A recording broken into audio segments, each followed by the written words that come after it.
I think it's hard to be fearful of something that you can't see. It's hard to be fearful of something that you can't see or feel. But at the same time, this is a once in a lifetime event. This is something that I've never been in a national emergency. I've never been in a pandemic. And realize that when's the last time the stock market has gone down so much? When's the last time, so many people have been off their jobs? When's the last time the National Guards were called in and we can't go out anywhere?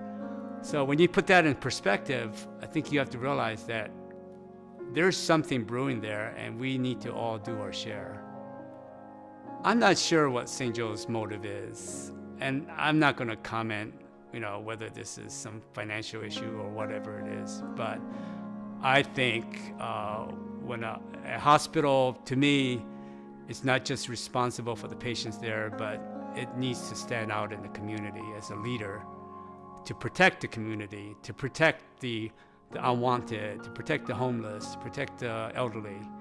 It's interesting. PeaceHealth just put a statement in Bellingham Herald, and they said that they have adequate supply, but yet the OR nurses have notified that they are given one surgical mask for the whole day. So they're going from patient to patient with the same mask. That, to me, doesn't make any sense in terms of safety. First of all, I see that when we're triaging these potential patients with cough and fever, we were letting them sit in the waiting room, and then they go to the room, the examining room, and the nurses weren't wearing masks, and they would be exposing themselves to potential COVID. I think they are kind of like shadow steps. I do feel they're feeling the pressure from the press. I do feel they're feeling the pressure from social media and the community, but I don't really feel they fully comprehend the potential damage to healthcare workers.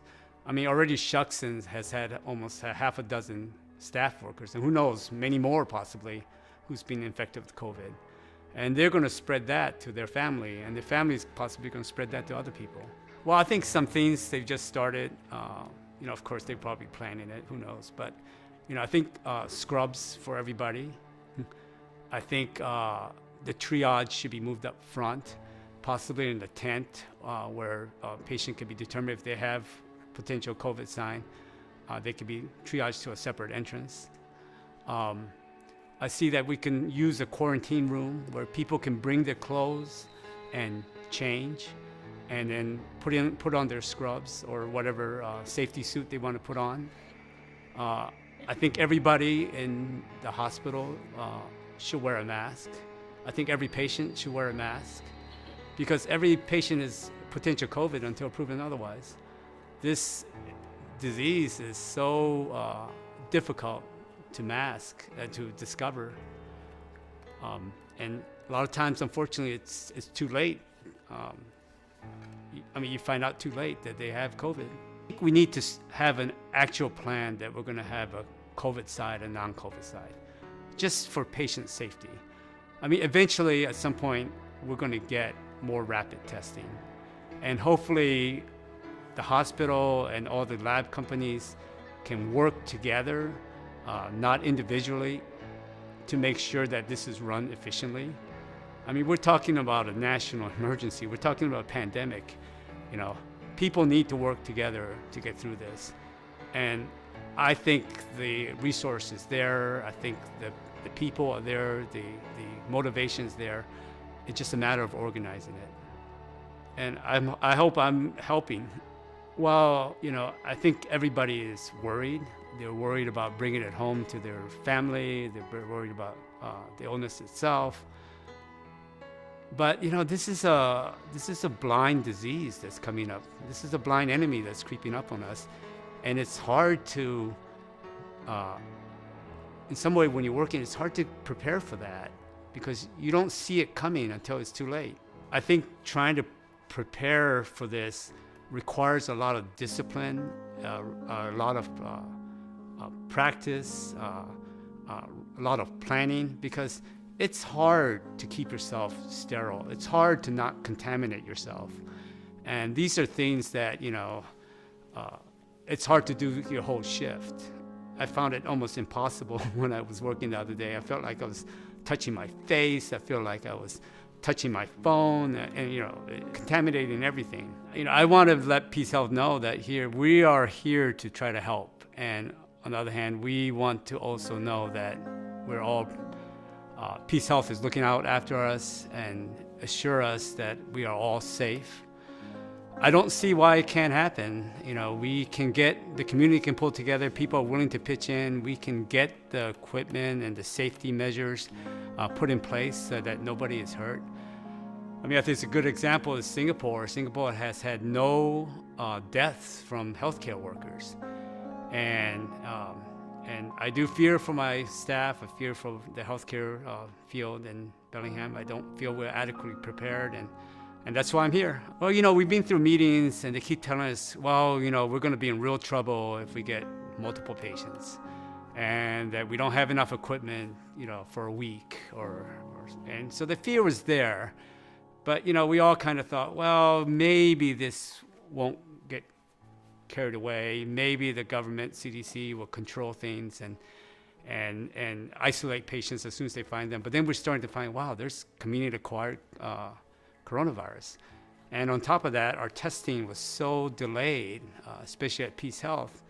It's only logical to think that this storm is possibly brewing and that we should be prepared for it.